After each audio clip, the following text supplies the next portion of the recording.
These free DaVinci Resolve plugins solve some of the biggest problems you probably deal with every single day. And as always, all links in the description. Let's begin.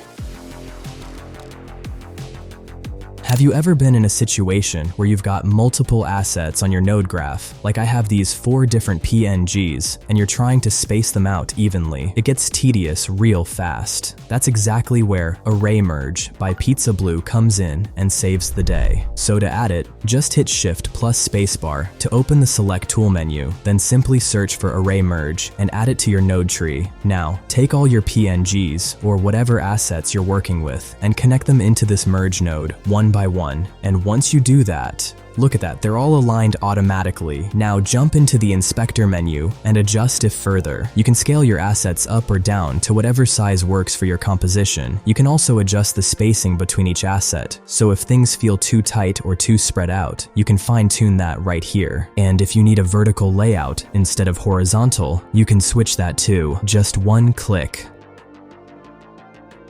And one more thing, you can actually reverse the order of your assets as well. And in the global section, you can move everything together, so you've got full control over how everything is arranged without touching a single asset manually. And that's everything you need to know about Array Merge. I've dropped the links to all the plugins mentioned in this video down in the description, so make sure you check those out and add them to your toolkit.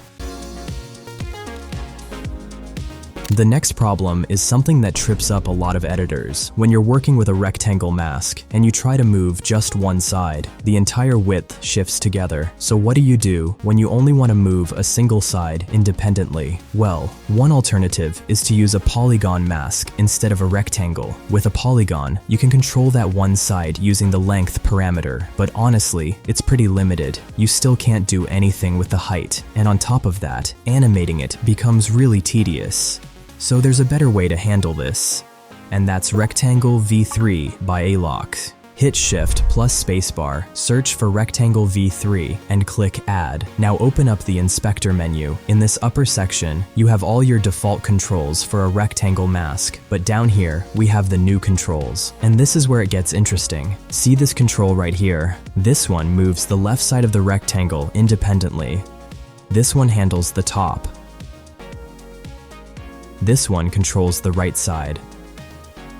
And this last one, that's your bottom. So each side is completely independent. You can push and pull any edge exactly where you want it without affecting anything else. Super useful. So make sure to check it out and show him some support.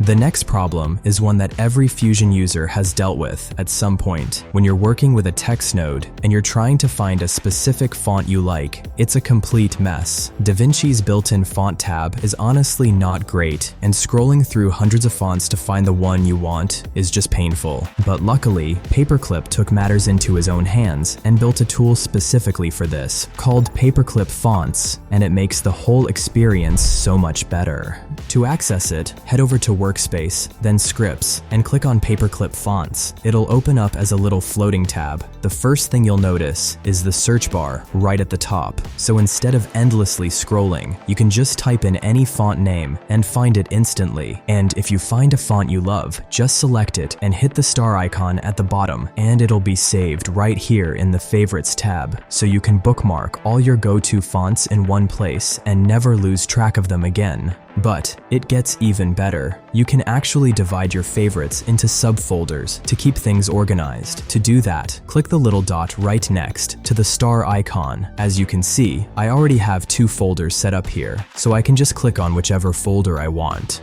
and that font gets sent straight to it.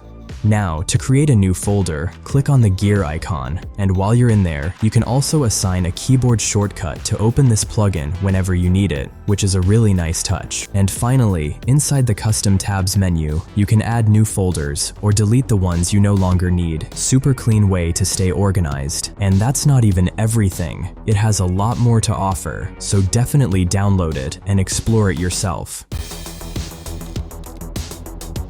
The next problem is adding a proper bounce animation. So, for example, I've got a rectangle here, and I want to animate its width with a bounce effect. Now yeah, you can use anim curves for that, and it works. But if you're not familiar with anim curves yet, I've got a full video on that linked in the description, so you can check that out if you want. Now yeah, anim curves can get you an elastic animation, but the customization is really limited. You can't go much further than what it gives you out of the box, so Revice stepped up and built EaseBouncetic plugin for this. To access it, just right-click on whichever property you want to animate, go to Modifiers, and select EaseBouncetic Lite, because the Lite version is free and the other version is paid. And just like that, it automatically adds a bounce animation to your property. Now it might not look perfect right away, but that's fine, because we can fully customize it to our liking. Head over to the Inspector menu and switch to the Modifiers tab. From here, you can set the exact in and out points for your animation. Navigate to the frame where you want the animation to begin and click the Set Start button. Then go to the frame where you want it to end and hit the Set End button. And right here, using these sliders, you can set the starting and ending values of the animation. Now below that, you've got the core settings, and this is honestly where this plugin really shines. You can literally control the amplitude of the bounce. For example, as you can see here, the peak width of my animation is quite wide, and personally, I like my bounce animations to be more subtle, so I can just bring the amplitude down, and now it doesn't stretch nearly as far. You can also tweak the decay X and decay Y values independently, which is something you simply can't do with anim curves. So yeah, this plugin is absolutely worth adding to your toolkit.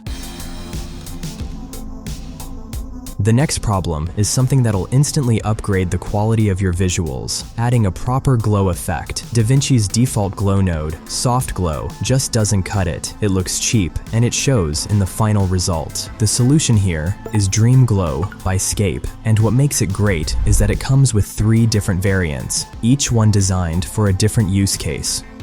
Let's start with Dream Glow 1.1, and just look at that. It's already 100 times better than Soft Glow, no contest. Now over in the Inspector menu, you've got all the controls you could ask for. You can adjust the glow strength, control the glow spread, and even change the color of the glow, so you can dial in exactly the look you're going for. My personal favorite out of the 3 is Dream Glow 2.1. It gives you more controls to work with, and the overall result just looks significantly better, so go ahead and grab it. The link is down in the description.